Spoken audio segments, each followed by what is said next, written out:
ये संगती झाली आमुची निश्चिंती, नाही देखील ते मिळे भोग सुखाचे सुहळी।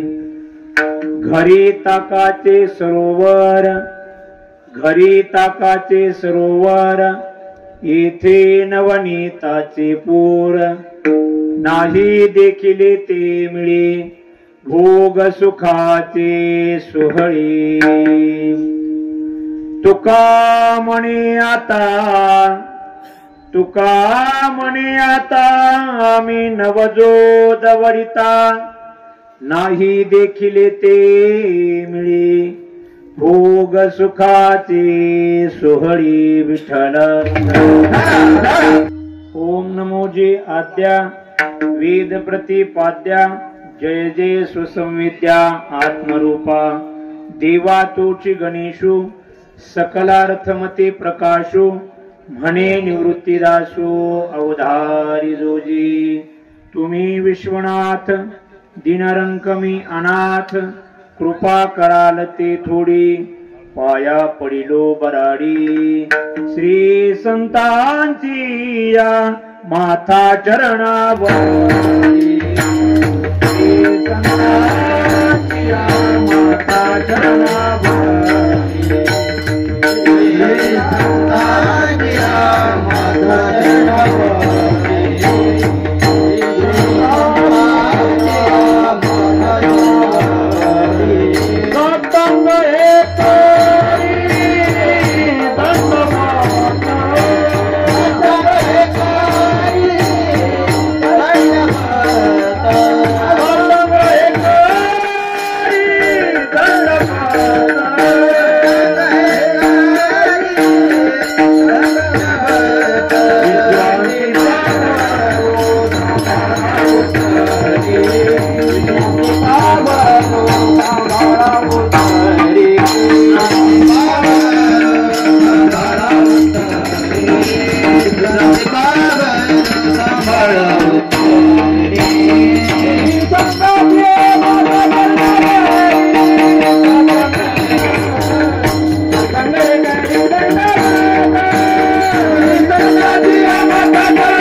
चिंतना करता जगद्गुरु तुकोबरायांचा काला या प्रकरणामधला 4 चरणाचा अभंग सेवेकरता निवडलेला आहे। प्रस्तुत अभंगामधून श्रीमंत श्री जगद्गुरु तुकोबराय गोपाळांची भूमिका घेऊन भगवान परमात्म्या समोर आपल्या जीवनातली कृतज्ञता प्रकट करतात।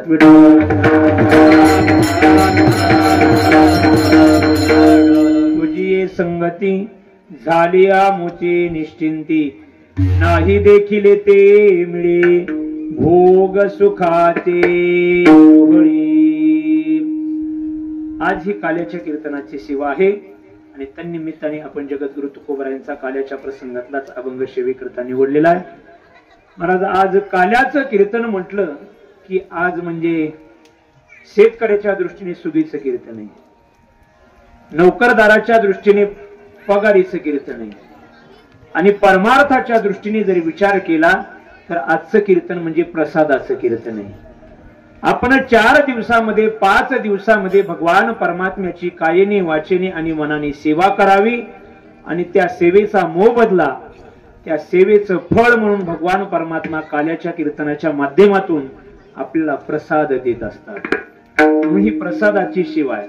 नाहीतर 5 दिवस 7 दिवसाचा सप्ताह असेल, 7 दिवस ज्यांनी कुठल्याच प्रकारची सेवा केलेली नाही, मग ते कीर्तनकाराचं सौजन्य असेल, अन्नदानाचं सौजन्य असेल, चटया टाकण्याची सेवा असेल, झाडण्याची सेवा असेल, वाढण्याची सेवा असेल, सिस्टमची सेवा असेल, कुठल्या ना कुठल्या प्रकारची सेवा जर केलेली असेल तरच या ठिकाणी प्रसादाचा तो अधिकारी ठरवू शकतो।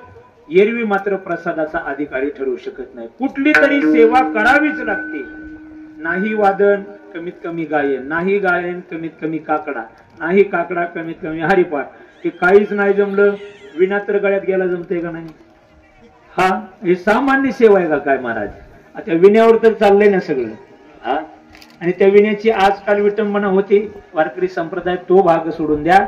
पण ही सामान्य विणा नाही. देवदत्ता मिमां विणा स्वर ब्रह्म विभूषिता, ही साक्षात भगवान परमात्म्याकडून आलेली नारदजीकडे परंपरा आहे. आणि म्हणून आपण ही नारदाची गादी म्हणत असतो. महाराज, ही विणा घेण्याची सेवा असेल, वेगवेगळ्या प्रकारची वाढण्याची सेवा आहे, अन्नदान करण्याची सेवा आहे, आणि नाहीच कुठली सेवा जमली तर कमीत कमी 3 टाइम खाण्याची तरी सेवा, ती तरी कोणतरी कुठली तरी सेवा करायची. फक्त खाऊन घरी जाऊन झोपला नाही पाहिजे. हा, मग ती सेवा नाही. मग ती पुन्हा सेवा चालू होती. मग मारिती, जोडीती, नाही जोडून जमलं तर मग तोडीती. हा, सेवा करावी लागते. आणि त्या सेवेमध्ये जमा धरा, कृपा करा सेवटी. भगवान परमात्मा मात्र ती सेवा आपल्या महाराज स्वरूपाच्या ठिकाणी जमा करत असतो, रुजू करत असतो. आणि त्या सेवेचा मोबदला म्हणून आपल्याला काल्याच्या कीर्तनाच्या माध्यमातून प्रसाद देत असतो. ज्याच्या जीवनामध्ये काल्याच्या कीर्तनाच्या माध्यमातून प्रसाद प्राप्त झाला, त्याचं जीवन मात्र आनंदी बनत असतं, सुखी बनत असतं, समृद्धमय बनत असतं, शांत बनत असतं. महाराज भगवद्गीतेमध्ये ज्याच्या जीवनामध्ये प्रसाद प्राप्त झाला, त्याच्या जीवनामध्ये 3 गोष्टीचा लाभ होतो म्हणून भगवान परमात्मा सांगतात. प्रसादे सर्व दुःखानां हानिरस्योपजायते, प्रसन्न चेतसो ह्याशु बुद्धी पर्यवतिष्ठते. पहिलं जर प्रसाद प्राप्त झाल्यानंतर पहिलं फळ प्राप्त काय होत असेल तर प्रसादे सर्व दुःखानां हानिही. प्रसाद भगवान परमात्म्याचा प्राप्त झाला, आपल्या जीवनामधल्या सर्व दुःखाची हानी होते. आत्यंतिक दुःखाची, ज्याला वेदांत शास्त्रामध्ये निवृत्ती म्हणतात, ती आत्यंतिक दुःखाची निवृत्ती काल्याच्या कीर्तनामध्ये प्रसाद प्राप्त झाल्यानंतर होत असते. प्रसादे सर्व दुःखानां हानिही. प्रसादे सर्व दुःखानां हानिरस्योपजायते. दुसरा फायदा जर काय असेल तर प्रसन्न चेतसो ह्याशु. आपलं चित्त मात्र प्रसन्न होतं. कारण प्रसाद शब्दाचाच दुसरा अर्थ आहे प्रसादस्तु प्रसन्नता. आपल्या अंतकरणाची मात्र प्रसन्नता होत असते. आणि महाराज, जे अंतकरण प्रसन्न आहे, निर्मळ आहे, त्याच अंतकरणामध्ये मात्र सुखाचा आविर्भाव, सुखाची उत्पत्ती होत असते. जे चित्त प्रसन्न नाही, जे चित्त शांत नाही, त्या चित्तामध्ये मात्र ज्ञानोबा म्हणतात सुख विसरून सुद्धा जात नाही. जेत शांतीचा जिव्हाळा नाही, तेच सुख विसरून नरिगे काही. जैसा पापियाच्या ठाई न वसे मोक्ष. अंतकरण प्रसन्न नसेल, शांत नसेल, शुद्ध नसेल, निर्मळ नसेल, तर त्या ठिकाणी आनंदाचा अनुभव आपल्याला येत नाही, सुखाचा अनुभव येत नाही. पहिला फायदा आहे प्रसादाचा, आपल्या दुःखाची हानी होते. दुसरा फायदा आहे प्रसादाचा, आपलं चित्त मात्र प्रसन्न होतं. दुःखाची हानी होते, चित्त प्रसन्न होतं. एवढंच नाही तर बुद्धी पर्यवतिष्ठते. आपली जी अंतकरणाची वृत्ती आहे, आपली बुद्धी आहे, ती मात्र आत्मस्वरूपाच्या ठिकाणी स्थित होत असते. हे 3 प्रसादाचे फायदे आहेत. संपूर्ण दुःखाची हानी, चित्ताची प्रसन्नता आणि आत्मस्वरूपाच्या ठिकाणी अंतकरणाची वृत्ती तैलधारावत अखंड मात्र त्या ठिकाणी स्थित होत असते. हे मात्र प्रसादाचं सामर्थ्य. विढाल काल्याच्या कीर्तनाच्या माध्यमातून भगवान परमात्मा आपल्याला देत असतो. महाराज प्रसादाचे 3 फळ फायदे सांगितले. पण प्रसाद कोणाच्याही जीवनामध्ये प्राप्त होत नाही. मी सांगून गेलो, त्याच्याकरता काहीतरी सेवा करावी लागते. चिंतन करत असताना असा विचार केला जातो, आपल्या जीवनामध्ये प्रसाद प्राप्त करून घ्यायचा असेल तर पहिली गोष्ट म्हणजे विषयाचा त्याग करावा लागतो. केवळ विषयाचा त्याग करून चालत नाही, त्या प्रसादाकरता प्रयत्न करावे लागतात. विषयाचा त्याग केला, प्रयत्नही केले, एवढं चालत नाही. भगवान परमात्म्याला विनंती प्रार्थना करावी लागते. विषयाचा त्याग केला, जीवनामध्ये प्रयत्नही केले, भगवान परमात्म्याची प्रार्थनाही केली, एवढ्यावर प्रसाद भेटत नाही. त्या प्रसादाची वाट पाहावी लागते. महाराज प्रसाद प्राप्त होण्याकरता महाराज माणसाच्या जीवनामध्ये विषयाचा त्याग घडावा लागतो. जोपर्यंत महाराज संसारिक विषयाचा त्याग घडत नाही, तो दश इंद्रियाचा कुठलाही विषय असेल आणि 11व्या मनाच्या माध्यमातून उपभोगला असेल, तो नेत्राचा विषय असेल, कर्णाचा विषय असेल, रसनेचा विषय असेल, घ्राणाचा विषय असेल, पंच ज्ञानेंद्रियाचे विषय आणि पंच कर्मेंद्रियाचे विषय, कुठलाही विषय असेल, महाराज दश इंद्रियाच्या माध्यमातून उपभोगलेले जे विषय आहेत त्या विषयाचा मात्र अंतःकरणपूर्वक त्याग असावा लागतो, तरच महाराज प्रसाद भेटत असतो. त्यागात शांती रणंतरम, शांती प्राप्त होते, पण माणसाच्या जीवनामध्ये त्याग असावा लागतो. विषयाचा त्याग जोपर्यंत घडत नाही तोपर्यंत माणसाच्या जीवनामध्ये प्रसाद प्राप्त होत नाही. प्रसादाचा जर आपल्या जीवनामध्ये अनुभव यावा, त्याची उपलब्धी व्हावी असं वाटत असेल तर महाराज विषयाचा त्याग करावा लागतो. भगवान परमात्मा ज्ञानोबा यांच्या मुखामधून बोलतात की तोंड भरो की विचारा अंतकरणी विषयाचा थारा, तरी नातुडे धनुर्धरा त्रिशुद्धी मी. जर अंतकरणामध्ये विषयाला थारा असेल आणि तोंडामध्ये कितीही जरी विचार असतील तरी प्रसाद स्वरूपाने भगवान परमात्मा आपल्याला प्राप्त होत नाही. विषयाचा त्याग घडावा लागतो. महाराज एक दिवशीचा प्रसंग आहे. भगवान श्रीकृष्ण परमात्मा यशोदा मैयाच्या राज दरबारामध्ये सकाळी सकाळी मात्र अचानक रडायला लागतात. अचानक यशोदा मैया भगवान श्रीकृष्ण परमात्माला उचलून आपल्या मांडीवर घेते, वेगळ्या वेगळ्या प्रकारचे उपचार देते, खेळणे टाकते, स्तनपान करते. 5 मिनिटं झाले, 10 मिनिटं झाले, अर्धा तास झाला, 1 तास झाला, पण महाराज भगवान परमात्मा रडण्याची थांबत नाही. सारखं सतत रडतात. रडते माझे बाळ ताने समजावेता, राहिना नाना परी समजाविते, मागे नाते काया देते, आपटोनी निजविते, हलविते पाळणा. रडते माझे बाळ ताने समजावेता, राहिना. यशोदा मैया म्हणते रडते माझे बाळ ताने समजाविता, राहिना नाना परी समजाविते, मागे न ते खाया देते, थोपटोनी किंवा थापटोनी निजविते, हलविते पाळणा. महाराज भगवान परमात्मा रडायचं थांबत नाहीत. महाराज अनेक प्रकारच्या गवळणी त्या ठिकाणी जमा होतात. प्रत्येक जण वेगवेगळ्या प्रकारचे उपचार करतात. कोणी भगवान श्रीकृष्ण परमात्म्याची दृष्ट काढतात, कोणी मात्र त्याला गोमूत्र शिंपडतात, कोणी स्नान घालतात, पण भगवान परमात्मा रडायचे थांबत नाहीत. महाराज 11 वाजून गेले तरी रडायचे थांबत नाही. सकाळी पार 9ला रडायला चालू केलेलं, 10ला रडायला चालू केलेलं. यशोदा मैया थकून जाते, काय करावं कळत नाही. अनेक प्रकारच्या गवळणी त्या ठिकाणी जमा झाल्यात, पण महाराज राधा अचानक त्या ठिकाणी अनेक गवळणीच्या समवेत येते आणि राधा गवळणीला आपल्या समवेत घेऊन आल्यानंतर नंद बाबाच्या दरबारामध्ये यशोदा मैयाच्या महालामध्ये प्रवेश करते आणि प्रवेश केल्यानंतर कृष्णाचा रडलेला आवाज ऐकते आणि ऐकल्याबरोबर बाजूला सर्वांना सरकते. बाजूला सरका 4-5 गवळणी आणि राधा मात्र भगवान श्रीकृष्ण परमात्म्याच्या पाळण्याजवळ जाते आणि भगवान परमात्म्याला अचानक उचलून कडेवर घेते. महाराज कडेवर घेतल्याबरोबर भगवान परमात्मा राधेकडे पाहतात, राधा मात्र भगवान परमात्म्याकडे पाहते आणि महाराज 1-2 तासापासून भगवान परमात्मा रडत होते, ते अचानक रडायचे थांबतात.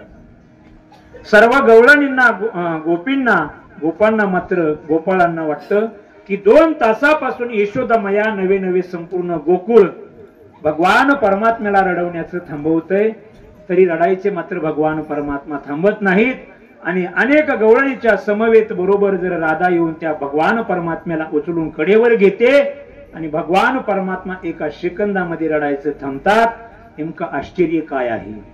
महाराज यशोदा मैया आणि अनेक गवळणी, त्या गवळणीच्या समवेत असणारी राधा आणि त्या गवळणीला प्रश्न विचारते की या भगवान परमात्म्याच्या प्राप्ती करता, या भगवान परमात्म्याला स्वाधीन करून घेण्याकरता राधे गवळीनं तुम्ही नेमकं असं काय केलं, तुमच्या जीवनामध्ये तुम्ही नेमकं काय केलेलं आहे.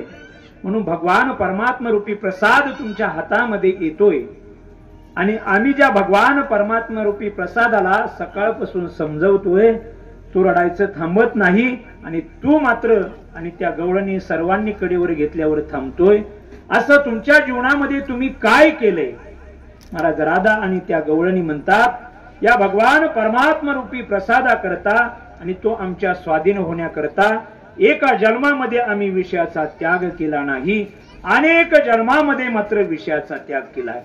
याची लागी वो तेजिले भोग, याची लागी वो केले नाना याग, याची लागी वो अष्टांगादि योग, याची लागी या विषयाचे त्याग वो जन्मोजन्मांतरी केली सुचना.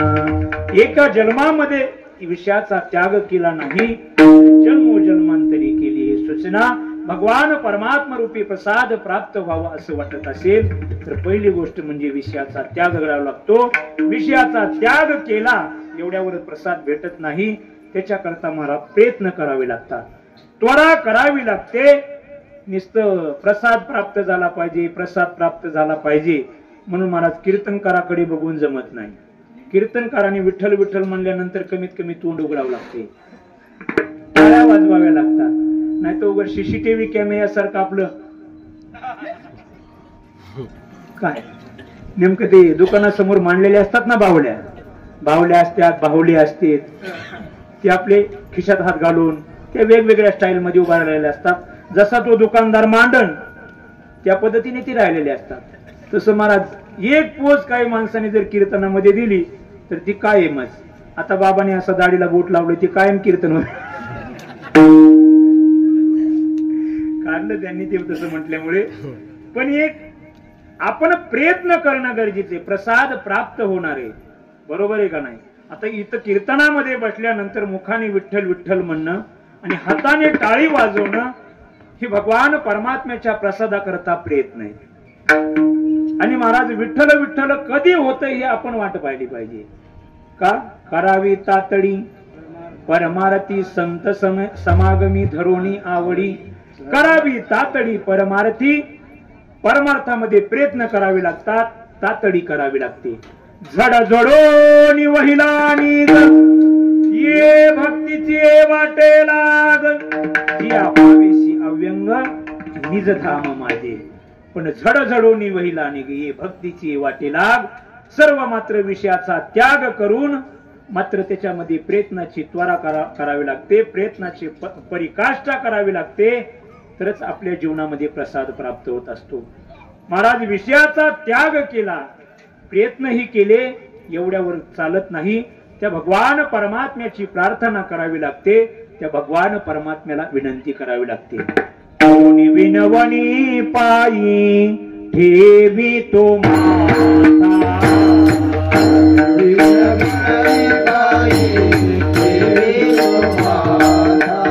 करुणी विनवणी पायी ठेवी तो माता,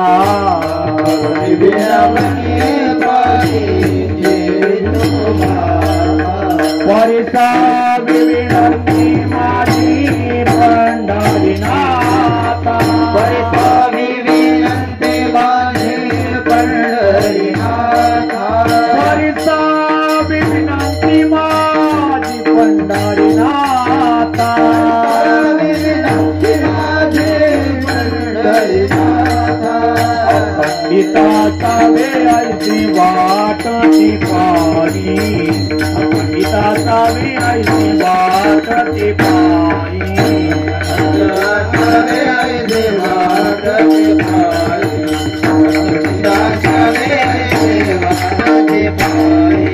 पाहुनी संकोच ठाव थोडासा दे, पाहुनी संकोच ठाव थोडासा दे, ताहुनी संकोच ठाव थोडासा देई, ताहुनी संकोच ठाव थोडासा देई, थोडासा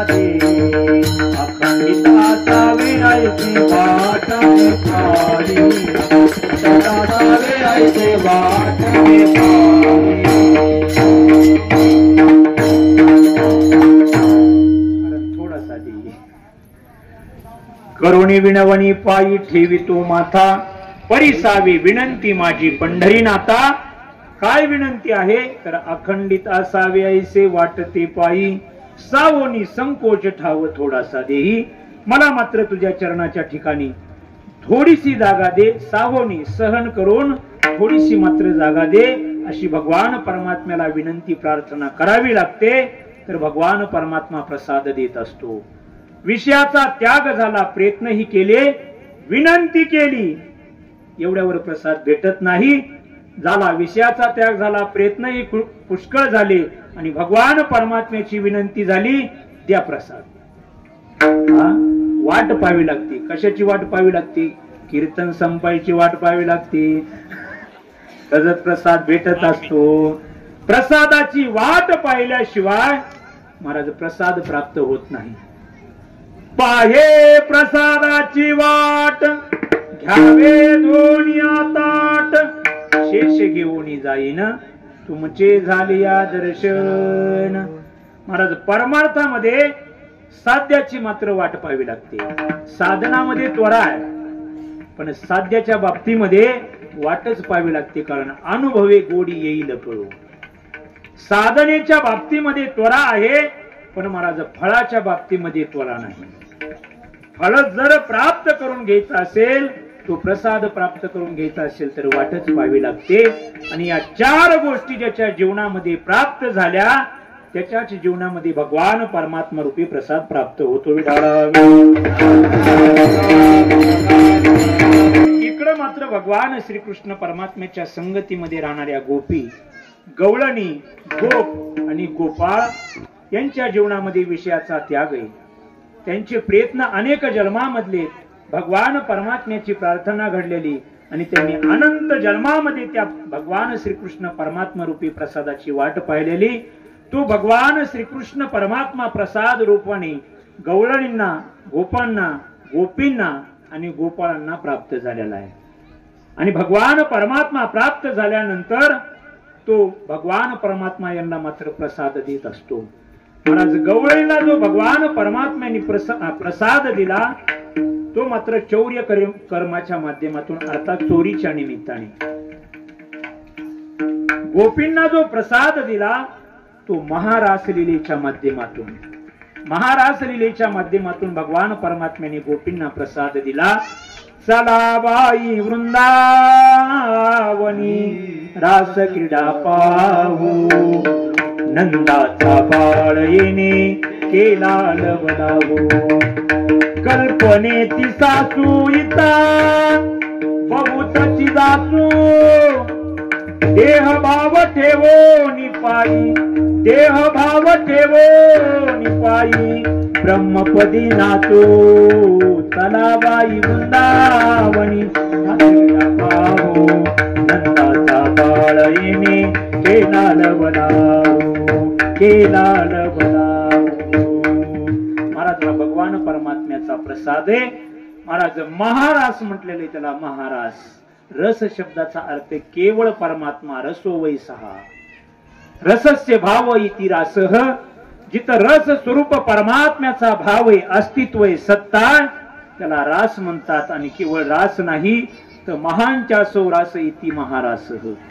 जिथं केवळ आणि केवळ रस आहे, केवळ आणि केवळ आनंद आहे, केवळ आणि केवळ सुखच आहे, तो म्हणजे महारास रूपी प्रसाद भगवान परमात्म्याने महाराज महारास लीलेच्या माध्यमातून गोपींना दिला.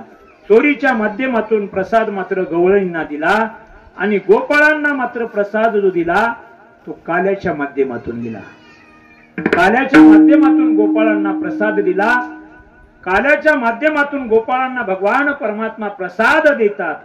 आणि प्रसाद दिल्यानंतर महाराज अनेक दिवस झाल्यानंतर आपलं जीवन आनंदी झालंय, आपलं जीवन दुःखरहित झालंय, आपलं जीवन समाधानी झालंय.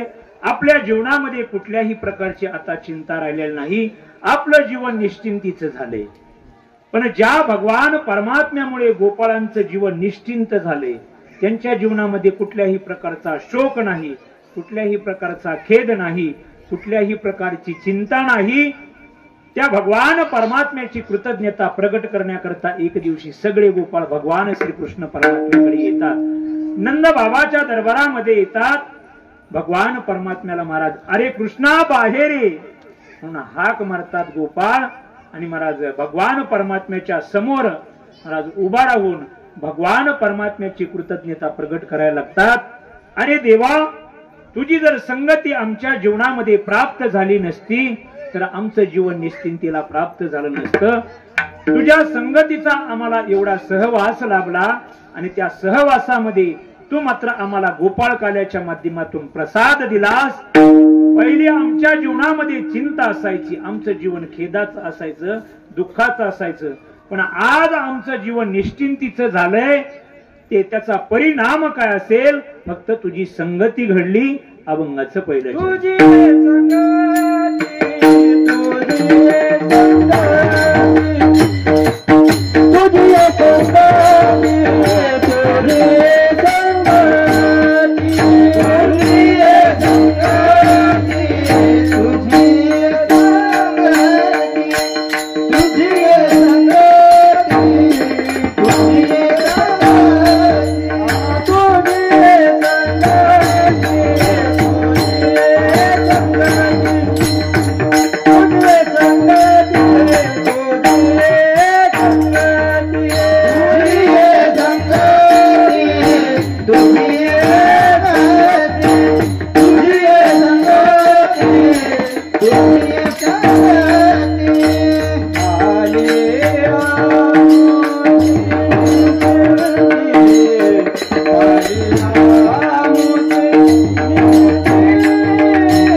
निश्चिंती.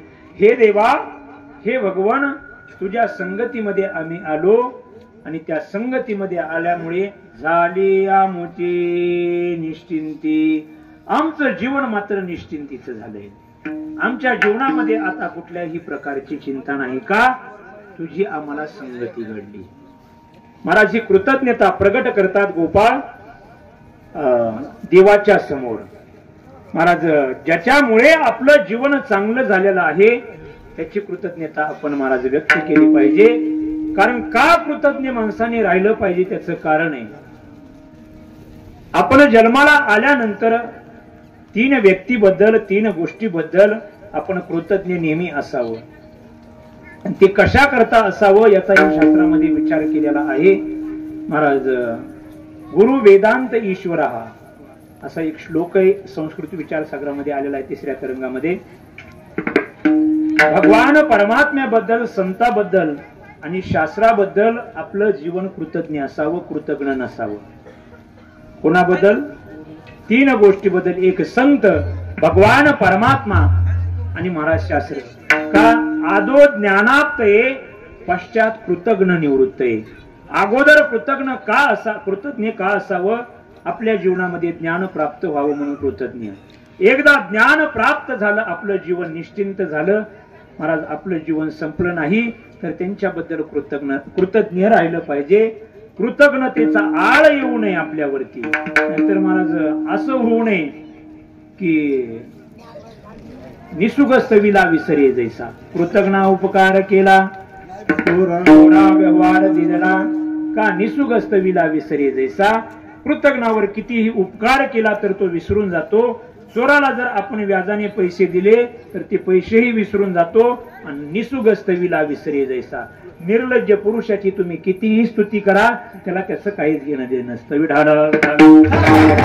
भगवान परमात्म्याबद्दल, शास्त्राबद्दल आणि संताबद्दल आपला शास्त्र सांगते कृतज्ञ राहायला पाहिजे. देश, धर्म, आपली संस्कृती, आपला संप्रदाय याच्याबद्दल आपण कृतज्ञ असायला पाहिजे. महाराज आपण कृतज्ञ राहिल्यासारखं दाखवतो पण कृतज्ञ राहत नाही. ते दाखवण्यापुरती कृतज्ञता आहे. ज्या परंपरेमध्ये वैदिक परंपरेमध्ये भारतीय संस्कृतीमध्ये हिंदू धर्मामध्ये आणि वारकरी संप्रदायामध्ये आपण वाटचाल करत आहोत. वैदिक परंपरेबद्दल भारतीय संस्कृतीबद्दल आपल्या हिंदू संस्कृतीबद्दल आणि महाराज आपल्या वारकरी संप्रदायाबद्दल आपल्या अंतःकरणामध्ये नितांत कृतज्ञतेचा भाव असला पाहिजे. आपण दाखवण्यापुरती कृतज्ञता करतो पण तशा पद्धतीचं राहत नाही. विढाला विढाला गोपाळ म्हणतात देवा तुझी संगती झाली आमुची निश्चिंती. आमचं जीवन निश्चिंतीचं झाले. निर्गतः चिंता यस्मात इति निश्चिंत. ज्याच्या जीवनामध्ये कुठल्याच प्रकारची चिंता राहिली नाही निश्चिंत. जगामध्ये सामान्य जीव हा सचिंतक असतो. चिंतेन सह वर्तती इति सचिंतक. म्हणजे चिंतेने जो युक्त आहे तो सामान्य जीव आहे. तुम्हा आम्हाच्या जीवनामध्ये पावलो पावले आपल्याला चिंता जाळत असते. पण गोपाळ म्हणतात देवा तुझ्या संगतीमध्ये आलो आम्ही मात्र निश्चिंत झालो. आता निश्चिंतीने पावलो विसावा कुंटलिया धावा तृष्णेतिया कुंटलिया धावा तृष्णेतिया. आता निश्चिंतीने पावलो विसावा आता निश्चिंतीने पावलो विसावा. आल्याच आनंद वाटला. महाराजांनी गायली चाल म्हणजे महाराजांनी चाल गायली. मला गाता असताना एक म्हणजे जोग महाराजांच्या संस्थेमधला अनुभव आला. कारण मला वाटते वारकरी संप्रदायामध्ये जास्त चाल जर कोणी गाजवली असेल तर जायबाई महाराजांनी. बरोबर आहे का नाही. महाराज ही चाल जर म्हणू लागली ना ते तर त्यांचं तोंड उघडत आहे का नाही उघडत आहे. कोण नेमकं माईक वरती चाल म्हणतंय हे सुद्धा लक्षात येत नाही. एवढी गोड चाल आणि तिकडे फेटा बांधत असतानाच महाराजांनी सुंदर अशी सुंदर ध्यानला चाल लावली. महाराज ती चाल ऐकत ऐकत कवा फेटा बांधायचा झाला काहीच कळलं नाही. विढाला विढाला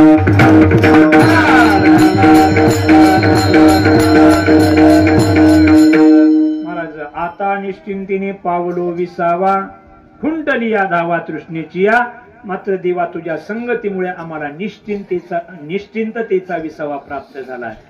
संसारामध्ये पावलो पावले आपल्याला विसावे भेटत असतात पण ते सचिंतक विसावे असतात. निश्चिंतक विसावे नसतात. वेगवेगळे विसावे संसारामधले. महाराज माणसाच्या जीवनामध्ये नोकरी प्राप्त झाली पहिला विसावा आहे. पण तो सचिंतक चिंता रूपीच विसावा आहे. नोकरी चालत नाही. नोकरी मिळाली नंतर छोकरी लागते. छोकरी रूपी विसावा प्राप्त झाला. चिंताचा विसावा आहे. नंतर मुलगा प्राप्त झाला पाहिजे. मुलगा प्राप्त झाला. विसावा प्राप्त झाला. तोही महाराज तिथून पुढे चिंताचा. संसारामधला कुठलाही विसावा प्राप्त होऊ द्या त्या प्रत्येक विसाव्यामध्ये चिंता आहे. पण महाराज एकच विसावा असा आहे तो परमार्थिक विसावा आहे. तो विसावा प्राप्त झाल्यानंतर त्याच्यामध्ये चिंता कुठल्याच प्रकार. कारण का आता निश्चिंतीने पावलो विसावा आहे. त्याच्यामध्ये त्या विसाव्यामध्ये कुठल्याच प्रकारची चिंता नाही.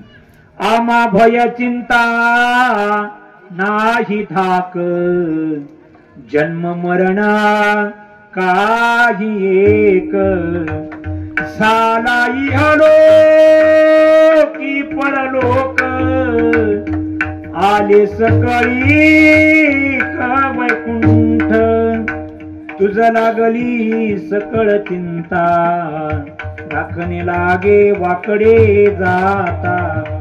आमा भय चिंता नाही धाक जन्म मरण काही एक झाला इहलोकी परलोक आले सकळी वैकुंठ. का आमच्या जीवनामध्ये देवा चिंता राहिलेली नाही. तुझी संगती झाली आमुची निश्चिंती. आमुची निश्चिंती झाली पण त्याचा का झाली तर तुझी संगती देवा तुझ्या संगतीचा परिणाम आहे. महाराज आपल्या जीवनामध्ये आपण निश्चिंत होत नाही. त्याचं कारण काय असेल तर आपण देवाची आणि संताची संगती केली नाही. आपण संगती केली ती मात्र दुर्जनाची आणि संसाराची. विढाळा एक तर जीवनामध्ये संग करूच नाही आणि संग केला तर ते असत तत्वाचा संग नसावा तो सत तत्वाचा संग असावा. असत तत्वाचा आपल्या जीवनामध्ये जर संग प्राप्त झाला तर महाराज स्वप्नामध्ये सुद्धा आपल्या जीवनामध्ये सुख प्राप्त होण्याची शक्यता नाही. पंचदशिकार विद्यारण्य स्वामी म्हणतात, ज्याला सर्व काळामध्ये सर्व देशामध्ये आणि सर्व अवस्थेमध्ये सुखाची अपेक्षा असेल त्यांनी त्याच्या जीवनामध्ये संसारामधला कधीही संग करायचा नाही. कारण संगी ही बाध्यते लोके निसंग सुखमश्नुते तेन संग परित्याज्या सर्वदा सुखमिच्छता.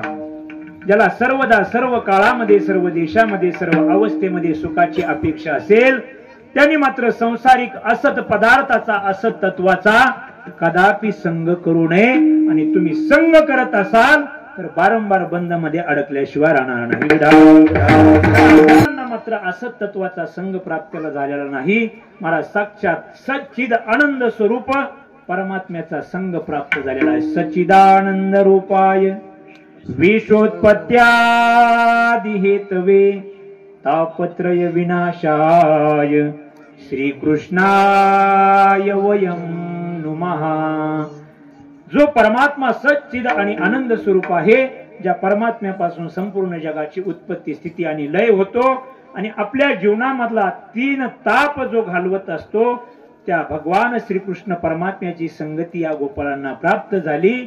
आणि ती संगती प्राप्त झाल्यामुळे गोपाळ म्हणतात, तुझी संगती झाली आमुची निश्चिंती. महाराज एकतर देवाची संगती करावी किंवा देवमान्य संतांची संगती करावी. संसारिक जीवन जगत असताना जन्माला आल्यानंतर माणसाच्या जीवनामध्ये पहिली प्राप्त होते त्याला विसंगती म्हणतात, दुसरी पावलोपावली मिळत असते त्याला कुसंगती म्हणतात, एकांतामध्ये बसल्यानंतर जी प्राप्त होत असते त्याला स्वसंगती म्हणतात, पण ती स्वसंगतीच्या नंतर जी प्राप्त करायची असते त्याला सत्संगती म्हणतात. झाली ती प्रारब्धाने भोगायची. माणसाच्या जीवनामध्ये वाटचाल करत असताना पावलोपावली कुसंगती प्राप्त होत असते, ती मात्र प्रयत्नपूर्वक टाळायची. एकांतामध्ये बसल्यानंतर स्वसंगती प्राप्त होत असते, पण त्या स्वसंगतीच्या पाठीमागे न जाता मनोमार्गे गेला महाराज त्या स्वसंगतीच्या पाठीमागे जायचं नाही. ती स्वसंगती मात्र सत्संगतीमध्ये भगवान परमात्म्याच्या संगतीमध्ये किंवा संतांच्या संगतीमध्ये मिळवावी लागते. संतांचे संगती मनोमार्गती आकळावा श्रीपती येणे पण ते. आणि सत्तत्वाची जर संगती आपल्या जीवनामध्ये घडत असेल तर झाली आमुची निश्चिंती. तुझी संगती झाली आमुची निश्चिंती.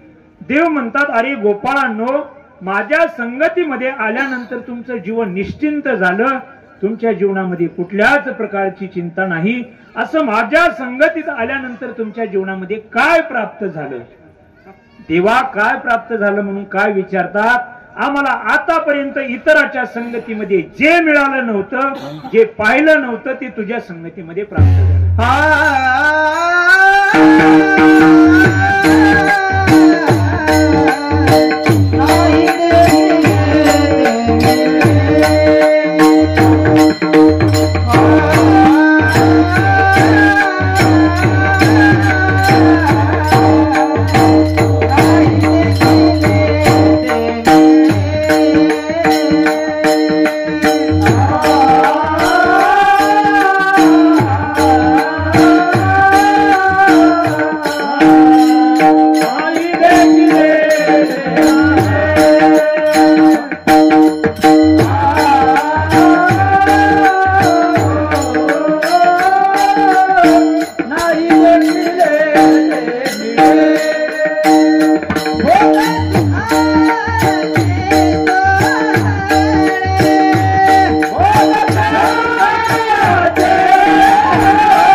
तो आपल्या पेंगाळ्या येत नका वाजू. म्हणजे ज्यांनी चाल म्हणली त्याला कधीच चाल म्हणून वाटू नये असं टाळे वाजू नका. अशा कडकड कडकड कडकड कडकड टाळ्या वाजल्या पाहिजे. चप्पक वाजत नाही यांच्या हातातून. पण बरं त्यांनी नाही वाजवलं इकडे तरी आपलं. नाही देखील ते मिळे भोग सुखाचे सोहळे, देवा तुझ्या संगतीमध्ये आम्ही आलो. आम्ही जे आमच्या जीवनामध्ये कधीच पाहिलं नव्हतं ते आमच्या जीवनामध्ये आम्हाला प्राप्त झाले. काय जे आम्ही कधीच पाहिलं नव्हतं नाही देखील ते मिळे भोग सुखाचे सोहळे. महाराज भगवान परमात्म्याच्या संगतीमध्ये गोपाळ गेल्यानंतर नाही देखील ते मिळे. महाराज कधीच गोपाळांना दही दूध तूप लोणी खायला पोटभर भेटत नव्हतं. मथुरेमध्ये महाराज घडेची घडे भरून जायचे, तुपाचे, लोण्याचे, दह्याचे, दुधाचे. पण महाराज गोपाळांना काहीच भेटत नव्हतं. कधी पायाला सुद्धा नाही. गोपाळ उठायच्या अगोदरच मथुरेला सगळं. कारण कंसाची तंबीच एवढी होती, धाकच एवढा होता. जेवढं काही गोकुळामध्ये वृंदावनामध्ये दही दूध तूप लोणी होतंय ते मात्र मथुरेला आलं पाहिजे. आणि मथुरेला जर नाही आलं तर महाराज कंसाचा धाकच एवढा होता. महाराज कंस अनेक प्रकारचे अत्याचार गोकुळावरती वृंदावनावरती करायचा. कंस शब्दाचा अर्थच आहे कम नाम सुखम शेती नाम हंती. जो सुखाचा हनन करतो आपल्या नगरीमध्ये पंचक्रोशीमध्ये कोणालाही सुख लाभून देत नाही त्याचं नाव आहे कंस. आणि त्या कंसाच्या मथुरेला महाराज दही दूध तूप लोणी जायचं कृष्णा. पण तुझ्या पाठीमागा आम्ही आलो आणि तुझ्या पाठीमागा आल्याचा परिणाम तुझ्या संगतीमध्ये आल्याचा परिणाम नाही देखील ते मिळे भोग सुखाचे सोहळे. महाराज आजी देतो पोट भरी आणि बाबा सांगत असतात पुरे म्हणालो तू वरी. महाराज गोपाळांना दही दूध गोपाळांना महाराज कमीच नाही म्हणतात बाबा कशाच. गोपाळ म्हणले अरे देवा आत्ताच उठलो दातही घासले नाही आणि तू म्हणतो दूध प्या. अरे इकडे तिकडे चिंता करू नका म्हणे ते लोणी घ्या दात घासून घ्या. अरे म्हणे तोंड धुवायला पाणी. अरे तिथं दूध दिसत नाही का धुवा तोंड त्यानेच. हा आजी देतो पोट भरी. महाराज बाबांचं कीर्तन जयराम बाबाच्या पुण्यतिथी करता होतं सिद्धभेट मध्ये. बाबा म्हणायचे आजी देतो पोट भरीन पुरे म्हणालो तू वरी. देव गोपाळांना मला असं उताना पाडायचे आणि महाराज असं ते पडू नाही म्हणून असं पोट पुरे म्हणालो तू वरी. बाद जरी म्हणलं तरी दही दूध तूप लोणी वरून त्याच्यामध्ये टाकायचं. परत म्हणणं दिलं नाही. नाही देखील ते मिळे भोग सुखाचे सोहळे. आणि महाराज जे परमतत्व आपल्याला अंतकरणाची शुद्धी नसताना प्राप्त होत नव्हतं पण देवा तुझ्या संगतीमध्ये आलोत अंतकरणाची शुद्धी झाली. आवरण नावाचा दोष निवृत्त झाला आणि अंतकरणाच्या वृत्तीला मात्र आतापर्यंत जे तत्व पाहायला भेटत नव्हतं ज्या तत्वाचं ज्ञान आम्हाला होत नव्हतं ते तत्व मात्र आता आम्हाला दृग्गोचर झालेलं आहे. आमच्या ज्ञानरूपी दृष्टीने मात्र ते तत्व आम्हाला पाहायला भेटतंय. नाही देखील ते मिळे भोग सुखाचे सोहळे. तुमच्या जीवन संगतीमध्ये आल्यानंतर देवा आम्हाला अनेक प्रकारचे भोग प्राप्त झाले पण ते विषयाचे भोग नाहीत, संसारिक भोग नाहीत, परमार्थिक भोग आहेत. कारण संसारिक भोगाच्या विषयाच्या भोगाने मात्र त्याचे सोहळे होत नाही, त्याचा तिरस्कार होत असतो. पण परमार्थामधला भोग जर प्राप्त झाला तर त्याचा मात्र आनंदाचा सोहळा निघत असतो. नाही देखील ते मिळे भोग सुखाचे सोहळे. अनेक प्रकारचे भोगाचे विचार आहेत पण देवाला भगवान श्रीकृष्ण परमात्म्याला गोपाळ म्हणतात देवा तुझी संगती घडे आमचं जीवन निश्चिंत झालं. त्याचं कारण सांगितलं. नाही देखील ते मिळे भोग सुखाचे सोहळे. आणि देवा जर तुझ्या संगतीमध्ये आम्ही जर आलो नसतो तर नेमका आमच्या घरी होतं तरी काय. आमच्या घरी काहीच नव्हतं. आमच्या घरी फक्त सरोवर होतं ते फक्त ताकाचं.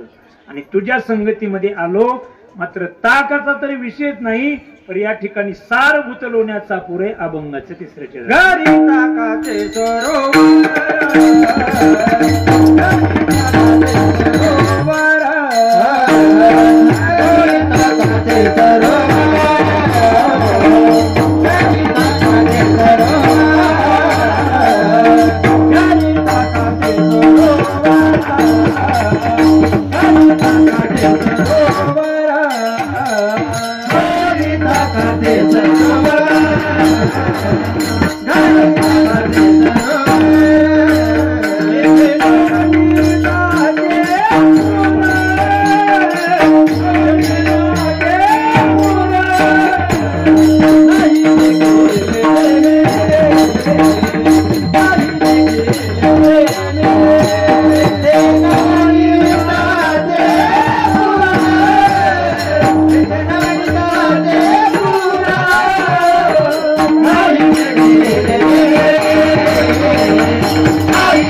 आनंदापेक्षा त्या सिस्टमला आनंद जास्त होतो.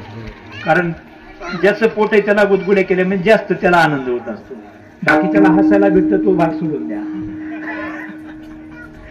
घरी ताकाचे सरोवर येथे नवनीताचे पूर किंवा येथे नवनीताचे पूर. देवा आमच्या घरी मात्र ताकाचं सरोवर होत. महाराज ताक त्याला म्हणतात ज्याच्यामध्ये कुठल्याच प्रकारची ताकद नसते, काहीच ताकद नाही. ताकामध्ये कुठलीच ताकद नाही, ज्याच्यामध्ये काहीच ताकद नाही त्याला ताक म्हणतात. एखादा व्यक्ती दवाखान्यामध्ये जर असेल, त्याने अन्न पाण्याचा त्याग केला असेल तर डॉक्टर म्हणतात त्याला ताक प्यायला द्या, कारण काहीच पचत नाही. जेव्हा व्यक्तीला काहीच पचवण्याची जठर अग्नीमध्ये ताकद नाही तेव्हा मात्र ताक पचतं. अर्थात जे निस्सार तत्व बनलेले ते ताक आहे, ताक.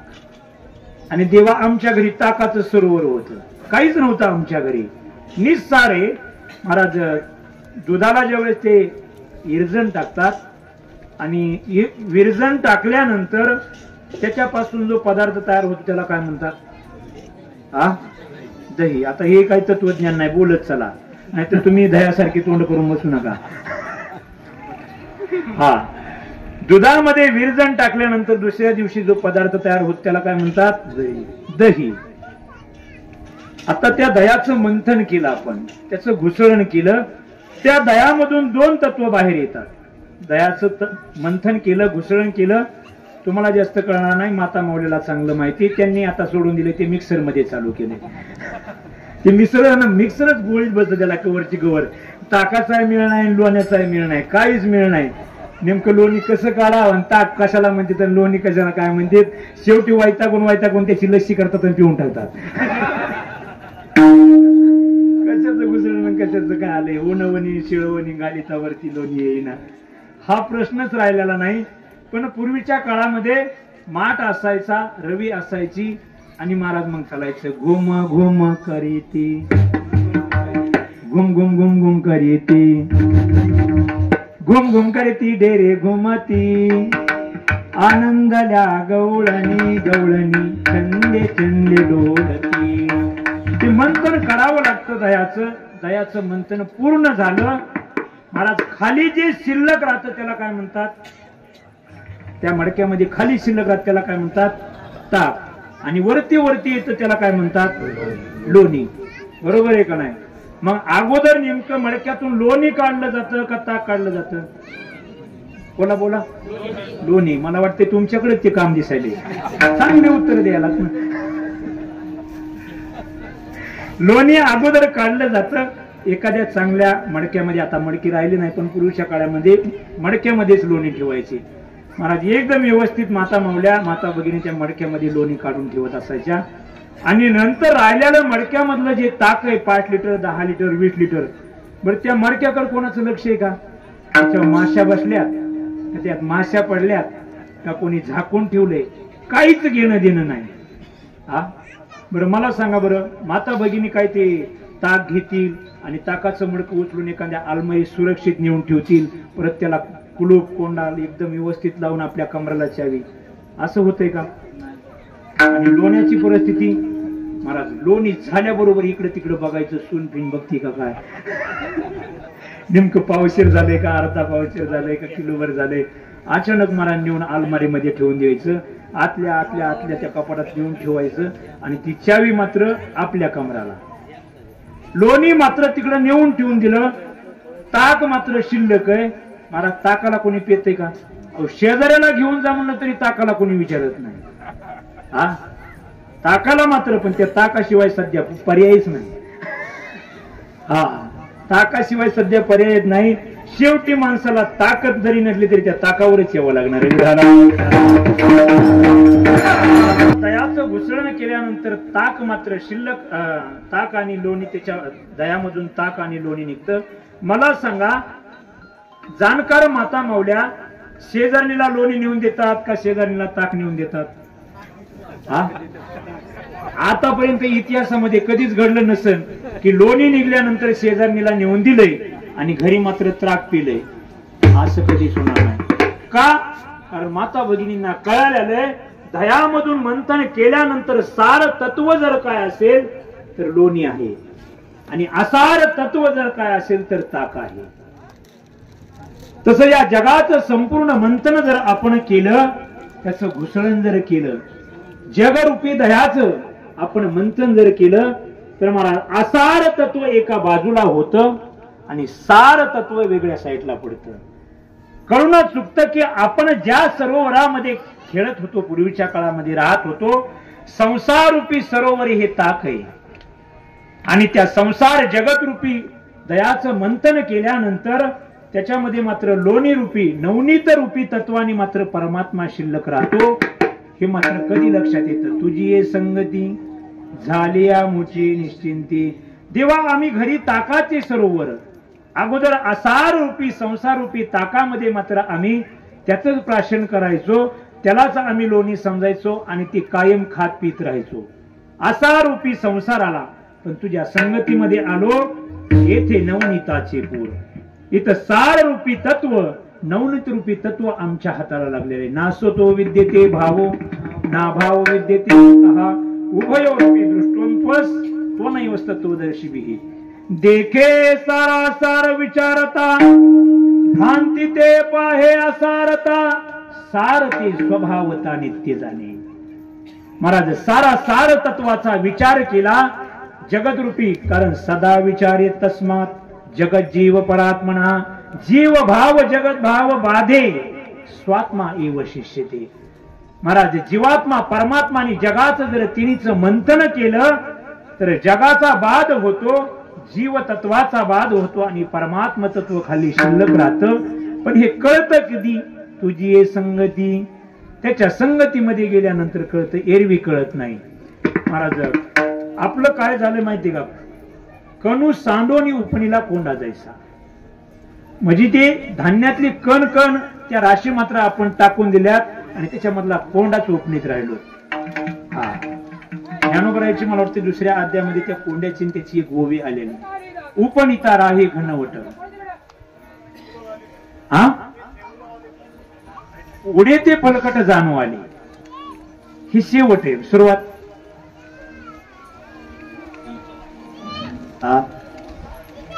आता कसं व्हायला? उडे ते फलकट जाणू आले हा उत्तर जाईल. उपनिता राही घनवट. आता एक तुकडा राहिला. हा वा महाराज, याच्यासाठी जुने पुढे लागत येत. हा श्रोते मंडळीची ज्ञानेश्वरी पाठ असते ना, आपले फक्त कान पाठ असतात. का भूस बीज एकवट उपनिता राही घनवट उडे ते फलकट जाणू आले. ज्ञानोबराय म्हणतात पूर्वीच्या काळामध्ये भूस आणि बीज ते खळ करायचे. पूर्वीच्या काळात त्याच्यामध्ये तिवडा असायचा, त्या तिवड्याला बैलाच्या पाता झुपल्या जायच्या, त्या मिरवल्या जायच्या. कुठलंही धान्य असेल, ज्वारी बाजरी सोयाबीन उडीद गहू, त्याच्यामध्ये बैलाच्या पाता मिरवल्या जायच्या. पाता मिरून झाल्यानंतर ते भूस आणि बीज एकत्रित व्हायचं. भूस आणि बीज एकत्रित झाल्यानंतर लगेच पोते भरून कंपनी नेत होते का मार्केटला? ते भूस आणि बीज एखाद्या टोपलीमध्ये भरायचं आणि लगेच उपणायला नाही चालू करायचं. 3 पायाचं उभं केलेलं असायचं. काय म्हणते त्याला? काय म्हणतात आपल्याकडे? वावडी. वावडी. हा अवयक सांगा काहीतरी. वावडी. वावडी असं करा, वावडी असं नाही, वावडी. वावडी वावडी वावडी वावडी 3 पायाची असते ती, आणि त्याला एक फळी टाकलेली असते वरील. बरं त्याच्यावर उभा राहायचे. सोपं आहे का? म्हाताऱ्या माणसाने मान हलणारानी, पाय हलणारानी, त्याला जमतंय का ते? धष्टपुष्ट पुरुषांनी वरी उभं राहायचं, खालून एका टोपलीमध्ये भरून ते भूस आणि बीज हातामध्ये द्यायचं. अशी सुंदर अशी हवा सुरू झाल्यानंतर ज्या दिशेने हवा सुरू झालेली त्याच्या उलट दिशेने उपणायचं. उपणल्यानंतर मात्र भूस भूस ज्ञानोबराय म्हणतात पुढे निघून जात आणि खाली मात्र राशी स्वरूपाने बीज शिल्लक राहत. का भूस बीज एकवट उपनिता राही घनवट आणि उडे ते फलकट जाणू आले.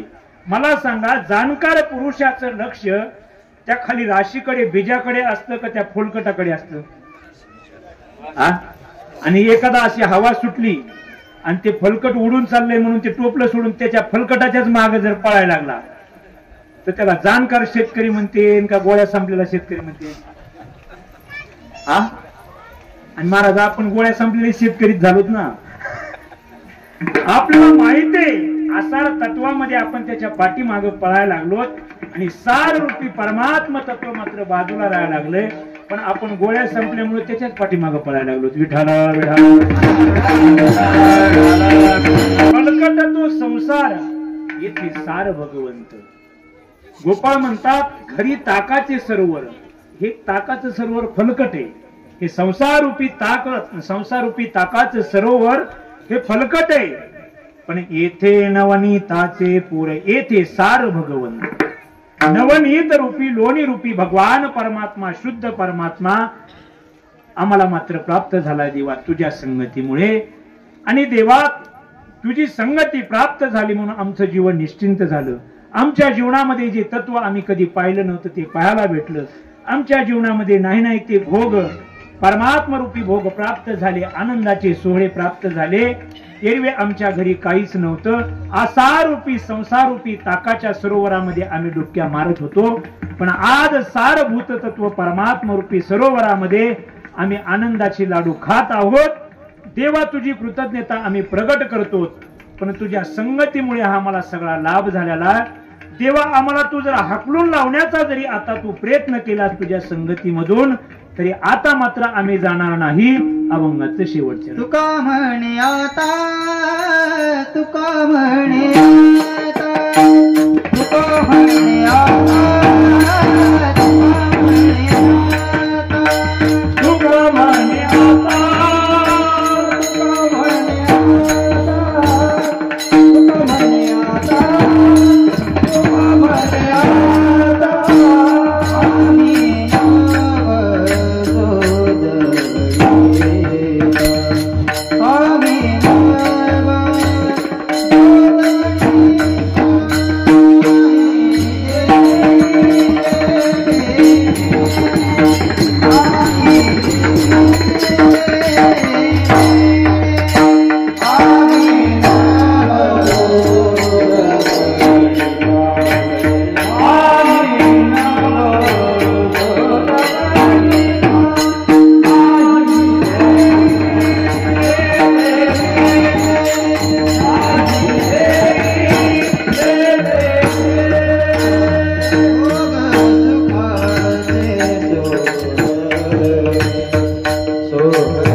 ढोबार कुमाई ढोबार जय जय ढोबार कुमाई जय जय ढोबार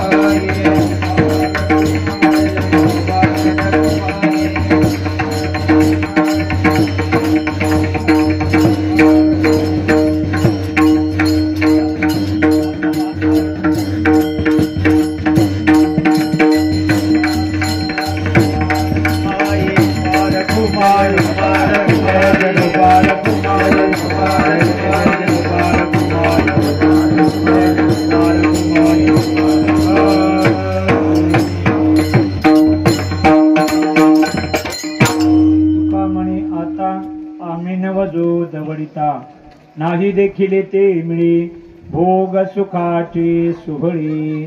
आपण थोडक्यामध्ये धावत्या वेगामध्ये भगवान प्रभुरामांच्या चरित्राचा आचार आहे. प्रभुरामांच्या चरित्राच्या आचाराने मात्र माणसाच्या जीवनाचा उद्धार आहे आणि भगवान श्रीकृष्ण परमात्म्याच्या चरित्राच्या उच्चाराने मात्र माणसाच्या जीवनाचा उद्धार आहे. पण माणसं मात्र उलट करतात. भगवान श्रीकृष्ण परमात्म्याच्या चरित्राचा आचार आणि प्रभुरामांच्या चरित्राचा उच्चार. विठ्ठल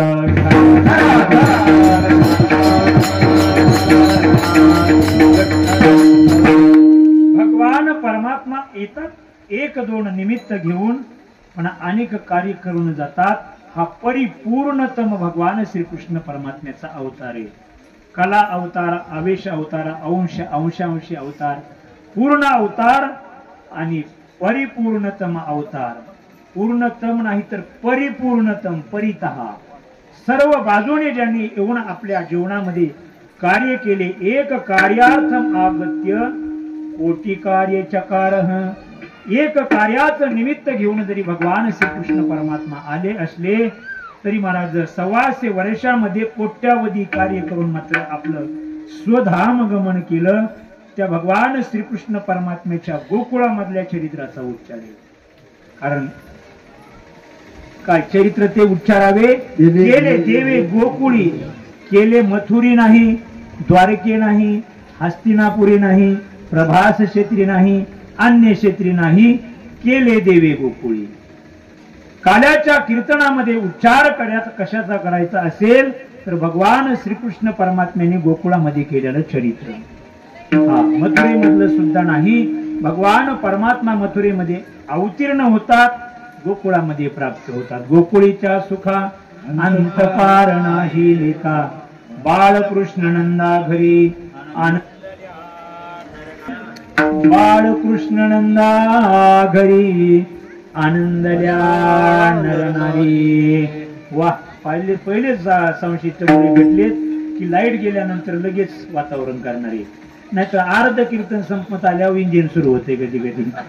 आपलं इंजिन बंद पडलेलं असतं. हा, ही तुम्ही पिन खोवली नाही याच्यासाठी तुम्हाला द्यावे तेवढे धन्यवाद कमी. विठाला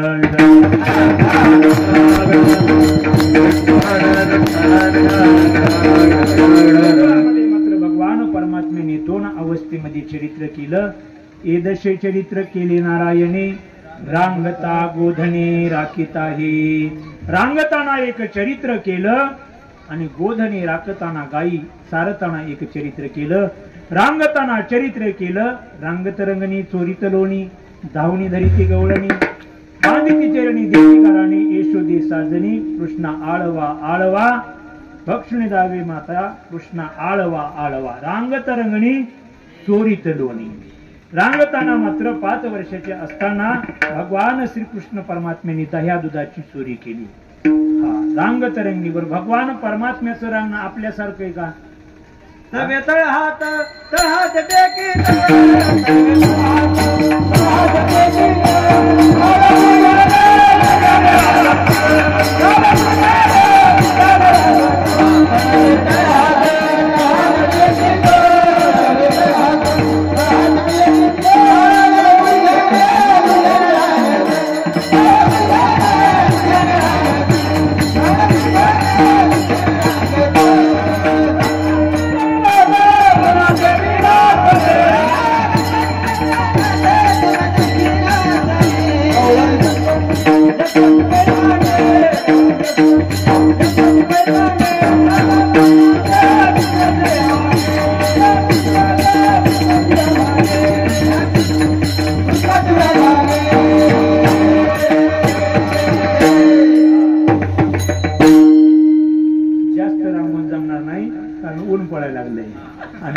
जर जास्तच रांगलं तरी ते गुडघे फुटणार नाही, रक्त बी निघणार. महाराज तळवे तळहात टेकीत ताव्या गुडघ्याने रांगत रंगनी रंगनाथ तो म्या देखील असे. महाराज रांगताने भगवान परमात्म्याने गोकुळामध्ये चरित्र केलं. महाराज दही दूध तूप लोणी मात्र रांगताना खाल्लं. चोरी करून गोपाळांच्या समवेत खाल्लं. याला तरी यारे लागे अवघे माझ्या मागे मागे आधी देतो पोटवरी पुरे म्हणाल ते वरी. हळूहळू चाला कोणासीन बोला आधी देतो पोटभरी पुरे म्हणाल तो वरी. महाराज गोपाळांना आपल्या समवेत घ्यावं. महाराज पेंद्या सुदाम्या वडज्या वाकड्या या सर्वांना मात्र समवेत घेऊन भगवान परमात्म्याने चौर्य मंडळ स्थापन केलं. असं तर आपल्याला सरकार काही देत नाही, मग आपणच घरी जाऊन खायचं. हा, बँकात लुटायला चालू केलं. मग असं तर काहीच मिळालं नाही. हा, घरी एवढं दही दूध तूप लोणी होतंय आणि सगळं मथुरेला मात्र विकायला जातंय. गोपाळ म्हणतात देवा घरी ताकाचे सरोवर. घरी काय नाही का दही दूध तूप लोणी, पण आम्हाला मात्र घरचे काही ठेवत नाहीत, ते सगळं मथुरेला जाते. भगवान परमात्मा म्हणतात चला माझ्या मागे या, फक्त तुम्हाला काहीच कमी पडू देत नाही. मला प्रत्येक दिवशी एका घरी जायचं, दह्या दुधाची लोण्याची चोरी करायची, तृप्त होईपर्यंत दही दूध लोणी खायचं. महाराज उलंडिले ताकाचे. ताक जरा असलं ना, हा नुसतं उलंडिले नाही, ताकाचा डेरा घ्यायचा आणि तिकडं महाराज शव फेकायचा. हा, तिकडं मात्र भिंतीच्या पलीकडे खिडकीतून बाहेर फेकून द्यायचा. उलंडिले ताकाचे. दही दूध तूप लोणी आणलं तर भरपूर खायचं आणि महाराज पुढच्या घरी निघून जायचं. गवळणी मात्र उठून सकाळी पाहायच्या महाराज घरामध्ये काहीच नाही, फक्त ताकाकडे बघून ताकद नसताना रडायच्या. ताक सोडून घरामध्ये काहीच नसायचं. महाराज असं प्रत्येक दिवशीचा नित्यक्रम चाललेला असायचा. नेमकं येतंय कोण आणि जातंय कोण हे काहीच कळत नव्हतं. पण महाराज म्हाताऱ्या गवळणी लक्ष ठेवायच्या, कारण झोपच येत नसायची. आणि शक्यतो म्हातारपणी झोपेचा कोटा संपलेला असतो, कारण तरुणपणातच कीर्तनामध्ये आपल्या तमाशात नसते झोप. कीर्तनामध्ये भजनामध्ये एरवी भरपूर खाऊन तरुणपणातच आपण झोप संपून टाकलेली असते. आणि झोपेचा कोटा महाराज शेतगणिले ते अर्धरात्र खाय. ते अर्ध आयुष्य झोपेसाठी दिलेलं ते तुम्ही केव्हाही संपवा. तरुणपणात जर संपून टाकलं तर म्हातारपणी झोप येत नाही, दिवसा येत नाही, रात्री येत नाही. मला त्या म्हाताऱ्या गवळणी म्हातारे गोप हे मात्र नजरच ठेवून असायचे, कोणत्या गल्लीतून कोण येते, नेमकं रात्रीच्या 2च्या नंतर कोण कोणकडे जाते. मला दिसत नसलं तरी चष्मा खाली करून बघणार, मला नजरच ठेवून. मला सकाळी गवळणीला सांगायला चालू 10-5 लेकराचा कार्ट्याचा खेळ येतोय म्हणतात आणि चोरी करून जातोय. मला जसं गवळणीच्या लक्षात आलं की हे काम कोणाचंच नाही, हे भगवान कृष्णाचंच काम आहे. महाराज कृष्णाच्या खोड्या मात्र गवळणीला सहन होईना, पण महाराज भगवान परमात्म्याने खोडी करावी, दही दूध तूप लोणी चोरण्याकरता आपल्या घरी यावं, ही अंतकरणातून गवळणीची भावना असायची. म्हणून महाराज कोणत्या ना कोणत्या निमित्ताने भगवान परमात्म्याला पाहण्याकरता आपल्याला भेटेल म्हणून महाराज नंद बाबाच्या दरबारामध्ये जायच्या. यशोदा मैयाला मात्र त्या भगवान श्रीकृष्ण परमात्म्याचे गाणे सांगायच्या. गवळणी अनेक प्रकारचे गाणे घेऊन मात्र यशोदा मैयाकडे जातात, पण यशोदा मैया मात्र गाणे मान्य करायला तयार होत नाही. हा, बाई लाडका हा काना तुझाची तुला गोड वाटे, याच्या खोड्या किती सांगू महीपत्र सिंधू वाटे. यशोदे तुझा काना मात्र तुला लाडका आहे, तुला गोड वाटतोय, पण याच्या खोड्या जर सांगायला गेले तर महीपत्र सिंधू आटे. पण गुरुवर्य कुरेकर बाबा पाठामध्ये सांगत असतात की आईच्या कोर्टामध्ये आपला मुलगा गुन्हेगार कधी ठरत नाही, आणि जर गुन्हेगार ठरत असेल आईच्या कोर्टामध्ये तर त्याला सख्खी आई म्हणत नाही, ती सावत्र आई असली पाहिजे असं म्हणतात बाबा. कारण आईला आपलं कितीही कसंही नक्त शेमड कसंही फोडकर वेड कसंही मुलगा असू द्या, आपला असतो तो बाबू आणि दुसऱ्याचा असतं ते कार्ट. हा, बाबा सांगत असतात की एका गल्लीमध्ये क्रिकेट खेळताना अचानक एका मुलाने त्या टंपवर चेंडू फेकून मारायचा तर खिडकीवरच फेकून मारला शेजाऱ्याच्या. काच फुटला, खळकन खिडकी गळून पडली. महाराज नवीनच वास्तू शांती झालेली होती. ज्या माता माऊलीच्या माता भगिनीच्या घराचा काच फुटला होता ती मात्र बाहेरच धावत आली. ज्याने काच फोडा त्याच्या हाताला धरलं, फरफर फरफर ओढी त्याच्या आईकडे आणलं. अगं शांती बाहेर निघ. हा, इथल्या शांतीचं नाही सांगत बरं, नाही तर पुन्हा कीर्तन झाल्यावर शांती माझ्याकडे यायची. शांती बाहेर ये म्हणतात. अगं शांती बाहेर ये, बाहेर ये म्हणतात. महाराज शांताबाई बाहेर येते. का ग ठके एवढे ओरडतीस? बघ ना तुझ्या पोराने काय केलं, माझ्या घराच्या खिडकीचा काच चेंडू बॉल मारून फोडून टाकलाय. मला ती शांताबाई म्हणते जाऊ दे ना मावशी, त्याच्या कुठे नादी लागतात, ते वेड आहे म्हणे. हा वेड आहे, मग माझ्या घराचा काच काय फोडा? मला सांग शांती, याला जर तू वेड म्हणतेस तर तुझ्या घराचा काच कस काय फोडा नाही? ती म्हणे तितकं येड आहे काय म्हणे. हा, माझ्या घराचा काच फोडायला एवढं वेड आहे का? आईच्या कोर्टामध्ये आपला मुलगा गुन्हेगार कधी ठरत नाही. गवळणी मात्र गायाने घेऊन जातात. यशोदा मया मान्य करत नाही. बाळ सगुण गुणाचे ताने गे, बाळ सगुण गुणाचे ताने, बाळ दिसते गोजीरवाणे गे, बाळ दिसते गोजीरवाणे, आई सांगता घराणे गे गोकुळच्या नावे. तुम्ही लपून याची बोटी गे, लागता याची पाठी गे, तुमची एवढीच रीत खोटी गे गोकुळच्या नावे. हा, तुमची एवढीच रीत खोटी, माझ्याच मुलाला तुम्ही नाव ठेवतात. महाराज अशा अनेक वेळा घराने घेऊन जायच्या, पण यशोदा मैया मान्य करत नव्हती. एक प्रभावती नावाची गवळण होती. यशोदे तुझ्या कृष्णाला मात्र रंगे हात मी पकडून तुझ्याकडे घेऊन आल्याशिवाय राहणार नाही. महाराज तिने असा कमराला पदर खवला आणि आई का कृष्णा म्हणे, तू रात्री येतो, आम्हाला काही मेळ लागून देत नाही, थान तका लागू देत नाही, पण तुला एक ना एक दिवस मात्र रंगे हात पकडून तुझ्या आईच्या ताब्यात देईल आणि त्यावेळेस मात्र तुझ्या आईच्या कोर्टामध्ये तुला गुन्हेगार ठरवेल मी. महाराज इतकी तंबी देऊन गेली ती प्रभावती. महाराज पेंद्या ऐकत होता. अरे कृष्णा, पेंद्या म्हणला, अरे कृष्णा ही कोण आहे एवढी वर नाकण वर कान करायला लागली म्हणला. भगवान परमात्म्याने सांगितलं, पेंद्या लक्षात ठेव म्हणे कोण आहे ती. तिच्या मागत जा, तिचा घर number, phone number, WhatsApp number, गल्ली नंबर, कुठले कुठले अकाउंट ओपन आहेत, कोणत्या बँकेमध्ये पैसे सगळंच काढून आण म्हणे. पेंद्या म्हणला, कृष्णा तू चिंताच करू नको, आणलंच म्हणला सगळं. हा, मेसेज सुद्धा पाठवायची गरज नाही, तू चिंता करू नको, बरोबर घेऊन जाणार तुला. हा, महाराज ठरल्याप्रमाणे त्या प्रभावतीनं चॅलेंज दिलं होतं. कोणाला? देवाला, कृष्णाला. कृष्ण म्हणला, हिने चॅलेंज दिलंय ना, हिच्याच मतदारसंघामध्ये आपला एकही माणूस नाही तरी निवडूनच येणार आपण. हा, चॅलेंज दिल्यानंतर मग सुट्टी नाही म्हणला. आता हिच्याच मतदारसंघात आपण एकही आतापर्यंत सभा घेतलेली नाही, काहीच घेतलेली नाही, पण याच मतदारसंघामधून निवडून येणार, आमदार होणार आणि मुख्यमंत्री होणार.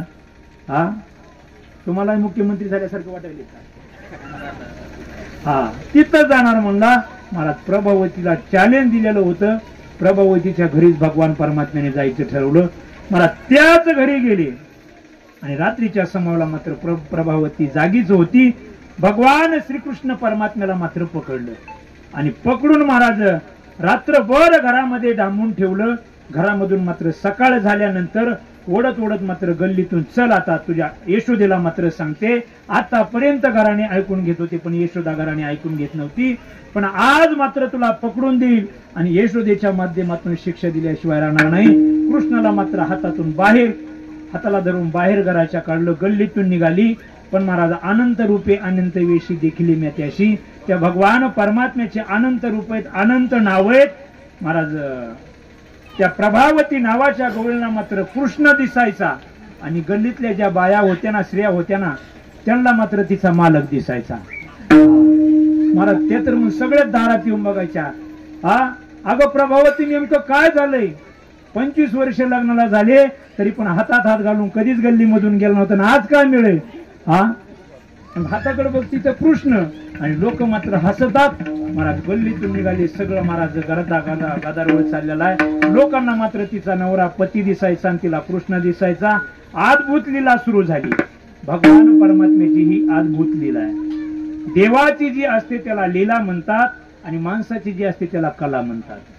कलेमधून मात्र पाप पुण्याची उत्पत्ती होते लीलेमधून पाप पुण्याची उत्पत्ती होत नाही. जी लीला मात्र पाप पुण्यातीत सामान्य जीवाला करत असते. माणसाची असते ती कला, भगवान परमात्म्याची असते लीला.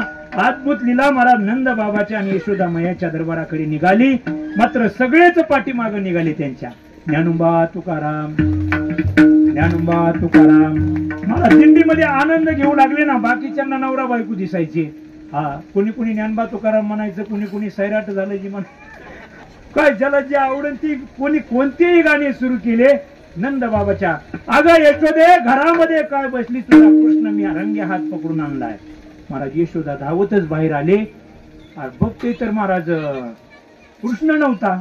यशोदेला मात्र तिचा नवरा दिसू लागला. अगं प्रभावती, तुला मी कालच म्हणले होते की जालन्याला जा आणि तिथं उन्हाळेबाईचं हॉस्पिटल आहे, तिथे डोळे चेक करून ये. बघ बघ माझा कृष्ण आहे का तुझा पती म्हणी.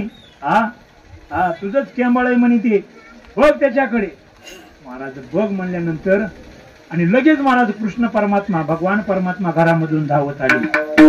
तोपर्यंत तिला भगवान परमात्मा घरातून येत नव्हते, तोपर्यंत मात्र कृष्ण दिसायचा, पती दिसत नव्हता. पण भगवान श्रीकृष्ण परमात्मा महाराज उंबरट्याच्या बाहेर येतात. कृष्णाकडे पाहिल्यानंतर मात्र प्रभावतीचे इंडिकेटर लागले. ब्रेक न दाबता इंडिकेटर लागले. जर कृष्ण घरामधून येतोय तर माझ्या हातात कोण आहे. महाराज प्रभावतीचा असा शॉकच बसला आणि महाराज हाताकडे बघितलं तर आपला स्वतःचा पती मालक दिसले. महाराज जट दिशेने हात ढकलून दिला आणि महाराज करंट भरल्यासारखं झालं. अहो तुम्ही माझ्या कधी हातात आलात. म्हणलं तुम्ही माझ्या कधी हातात आला. म्हणलं लग्न झालं त्याच वेळी तुझ्या हातात आलो ना म्हणला. आणि मला विचारते तुझ्या हातात कधी आला. महाराज हात बाजूला सरकिला आणि कृष्णाने महाराज ही घडलेली लीला संपूर्ण झाली. भगवान श्रीकृष्ण परमात्म्याने सांगितलं, अगं प्रभावती मला चॅलेंज करतेस तू. आज तरी मी तुझ्या पतीचा हात हातामध्ये दिलाय. इथून पुढे जर मला चॅलेंज देतील तर शेजाऱ्याचा हात दिल्याशिवाय राहणार नाही. महाराज भगवान परमात्म्याची अद्भुत लीला ही, तिचा फक्त उच्चार आहे, आचार नाही. अशा अनेक प्रकारच्या खोड्या भगवान परमात्म्याने करायच्या. पण यशोदा मैयाच्या लक्षात आलं की ज्या रीती गवळणी वारंवार आपल्याकडे खोड्या घराने घेऊन येतात, त्यारी भगवान परमात्माच खोडकर आहे. महाराज असे अनेक प्रकारचे यशोदा मैयाने गाराणे ऐकले. आणि गाराणे ऐकल्यानंतर महाराज आईसी ऐकता गाराणी यशोदे नैनी आले पाणी. कृष्णा कोणी देता कोणी एका जनार्दनी चरणी. प्रेमतया वरेना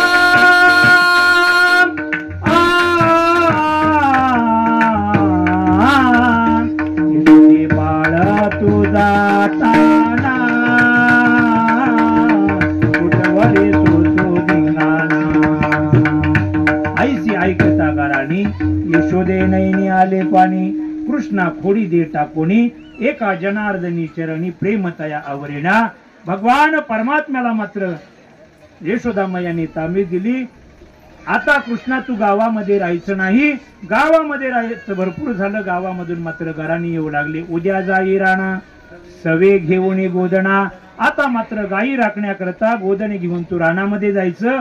प्रत्येकाचं घराणे येते. अगं यशोदे, तुझा कृष्ण मात्र दिवसभर या टपरीहून त्या टपरीहून, त्या टपरीहून त्या टपरीहून, एखाद्या टपरीवर तंबाखू घेतो, एखाद्या टपरीवर चुन्याची डबी घेतोय, दुसऱ्या टपरीवर गुटखा, तिसऱ्या टपरीवर मावा, पाचव्या टपरीवर बिडी, त्याच्या पुढच्या टपरीवर काय सिगरेट, आणि त्याच्या पुढच्या टपरीचं तुम्हाला माहिती. आणि तुझ्या कृष्णाने मात्र गावामध्ये राहून एकही रस्ता चांगला ठेवला नाही. सगळे रस्ते रंगून टाकलेत. रस्ते रंगील झालेत, माणसे रंगील झालेत. आता मात्र गावामध्ये राहायचं नाही. तो आता कृष्णा गोधने घेऊन मात्र रानामध्ये चारायला जायचं. गोधने गोधने चारावया जातो शारंग पाणी. महाराज भगवान परमात्मा गोधने चारण्याकरता तयारी करतात. सगळ्या गोपाळांना आपल्या समवेत घेतात. गोपाळ मात्र सगळ्या शिदोरी बांधून घेतात. भगवान परमात्मा यशोदा मायाला म्हणतात, यशोदे घराकडे चाल, मला जेवू घाल, आई साध्या गव्हाची पोळी लाटी, मला पूर्ण पोळी करून दे मोठी, नाही आडवित गुळासाठी, मला जेवू घाल. महाराज यशोदा मायाला जेवू घालायला सांगतात, शिदोरी बांधून द्यायला सांगतात. यशोदा माया भगवान परमात्म्याला शिदोरी महाराज बांधून देते. भगवान परमात्मा आपल्या गोपाळांच्या समवेत महाराज यमुना तीरावरती महाराज अरण्यामध्ये गायी चारण्याकरता जातात. गायी चारत असताना मात्र वेगवेगळ्या लीला चालू आहेत. अनेक दैत्याचा त्याही ठिकाणी वत्सासूर, बकासूर, आगासूर अनेक प्रकारचे दैत्याचा वध करतात. गायी चारत असताना खेळ जसे भगवान परमात्म्याने खेळले तसं महाराज भगवान परमात्म्याने गायी चारत असताना वेणुगीत करावं. तुझ्या मुरलीची ध्वनी आकल्पित पडली काणी, पिवळ झाले अंतकरणी मी घरधंदा विसरले, तुझ्या मुरलीचा सूरतान मी विसरले देहभान. ज्या भगवान परमात्म्याच्या मुरलीचा सूरताना ऐकल्यानंतरही आपला देहभाव विसरून जावा. मनुष्याचा देहभाव विसरून जायली यात नवल नाही. तृण चारा चरू विसरली, गायी व्याघ्रे किठाई झाली, वैरभाव समूळ विसरली. महाराज भगवान परमात्म्याची मुरली ऐकल्यानंतर अंतकरणामधला जर वैरभाव विसरून जात असेल तर भगवान परमात्मा ती मुरली किती मधुर वाजवत असतील. आणि महाराज भगवान परमात्म्याने सुंदर अशी बासरी वाजवावी, मुरली वाजवावी. आणि भगवान परमात्म्याची बासरी ऐकण्याकरता गोकुळामधून वृंदावनामधून सगळ्यांनी मात्र यमुना मैयाच्या किनारी जावं. भगवान परमात्मा वाजून वाजून ज्यावेळेस थकतात त्यावेळेस मुरली वाजवायचं बंद करतात. पण बंद झाल्यानंतर मात्र अंतकरणाची वृत्ती पवित्र झालेली असते, शुद्ध झालेली असते, निर्मळ झालेली असते. गोप गवळणी म्हणतात, काना ती मुरली मात्र परत परत तू वाजवली पाहिजे. काना बंसरी बजाए गिरधारी, काना बंसरी बजाए गिरधारी, तेरी बंसरी लागो मोको प्यारी, तेरी बंसरी लागो मोको प्यारी. काना बंसरी बजाए गिरधारी, काना बंसरी बजाए गिरधारी, सिर पर घट घट पर जारी, सिर पर घट घट पर जारी, उसको उतार मुरारी, काना उसको उतार मुरारी, काना बंसरी बजाए गिरधारी, काना गिरधारी. एवढंच नाही तर सास बुरी रे ननंद हटेरी. पण आता आपल्याला सास बुरी रे ननंद हटेरी झाले. ऊन पडले, नुसता माझाच घसा कोरडा पडला नाही तर तुमचा जठरा अग्नी कोरडा पडायला लागलाय. महाराज आपली वेळ संपत आलेली. महाराज सुंदर अशी मुरलीचं वादन करायचं. मुरलीचं वादन झाल्यानंतर भगवान परमात्म्याने अनेक प्रकारचे गोपाळांच्या समवेत गायी चरत असताना खेळ खेळायचे. महाराज खेळ मांडीला वाळवंटी घाई, नाचती वैष्णव भाई रे, क्रोधाभिमान केला पावटणी, एक एक लागतील पायी रे, विटी दांडू चेंडू लगोरे नाना परी, खेळ मांडीला यमुनेच्या तीरी गाई गोपाळ, गाई गोपाळ, गोपाळ यमुनेच्या तटी घेऊन या काना खेळे. महाराज भगवान परमात्मा गोपाळांच्या समवेत अनेक प्रकारचे खेळ खेळतात. हा मामा, हुतू, महाराज हुमरी, वेगवेगळ्या वेटी दांडू चेंडू लगोरे नानापरी वेगवेगळ्या प्रकारचे खेळ आहेत. अबग दुबग ते बग पुरा त्रिगुण खेळ मांडू वेगवेगळ्या प्रकारचे खेळ आहेत. पण आता आपल्याला खेळ खेळायला जास्त वेळ नाही, ते कीर्तनाचा खेळ होईल. आणि एकदा कीर्तनाचा खेळ झाला की पुन्हा जेवणाचा मेळ बसत नसतो. हा महाराज अनेक प्रकारचे खेळ आहेत. हमामा हुतुतू खेळे भोवरा गे बाई भोवरा, या राधिकेचा नवरा. म्हणा एखादा खेळ. हमामा पोरा हमामा, हमामा पोरा हमामा, हमामा पोरा हमामा, हमामा पोरा हमामा.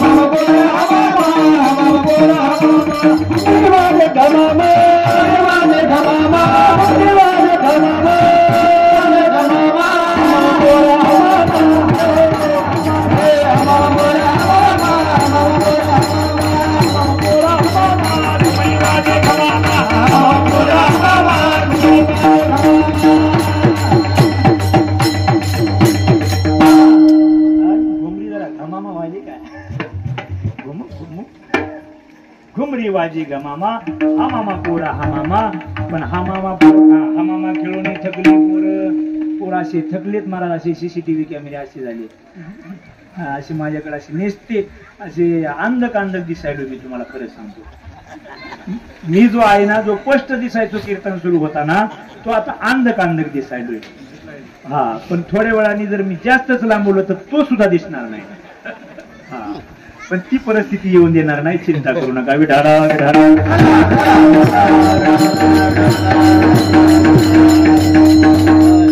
देवाला गोपाळांनी म्हणले, देवा आता अनेक प्रकारचे खेळ झाले, आता खेळ खेळायला काय आता भूक लागलेली.